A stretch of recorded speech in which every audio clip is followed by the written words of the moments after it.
చాలామంది మహిళలు breast cancer అంటే గడ్డ కనిపిస్తేనే అనుకుంటారు. Breast cancer not just lumps. కానీ నిజమేమిటంటే లంప్ లేకుండానే బ్రెస్ట్ క్యాన్సర్ ఉండవచ్చు. అందుకే ఈ సైన్స్ తెలుసుకోవడం చాలా ఇంపార్టెంట్. నిప్పుల్ నుంచి ఏదైనా ఫ్లూయిడ్ లేదా బ్లడ్ రావటం, లేదా నిప్పుల్ సడన్గా లోపలికి లాగబడినట్టు కనిపించటం, బ్రెస్ట్ స్కిన్లో చేంజెస్ అంటే స్కిన్ థిక్గా అవ్వటం, లేదా ఒక ఆరెంజ్ తొక్కులాగా కనిపించటం, బ్రెస్ట్లో ఒక పర్టిక్యులర్ ప్లేస్లో 2 వీక్స్ కంటే ఎక్కువ పెయిన్ ఉండటం, బ్రెస్ట్ షేప్ లేదా సైజులో సడన్ చేంజ్ కనిపించటం, బ్రెస్ట్ మీద రెడ్నెస్ లేదా స్వెల్లింగ్ కనిపించటం. ఇండియాలో మహిళలకు వచ్చే క్యాన్సర్స్లో బ్రెస్ట్ అండ్ సర్వికల్ క్యాన్సర్స్ చాలా కామన్.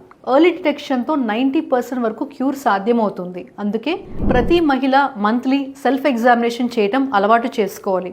ముఖ్యంగా 40 ఏళ్ళు దాటిన ప్రతి మహిళ సంవత్సరానికి ఒకసారి డాక్టర్ని కలిసి స్క్రీనింగ్ ప్రోగ్రామ్ చేసుకోవాలి. నెలకొకసారి మన మీద మనం టైం కేటాయించుకోవాలి.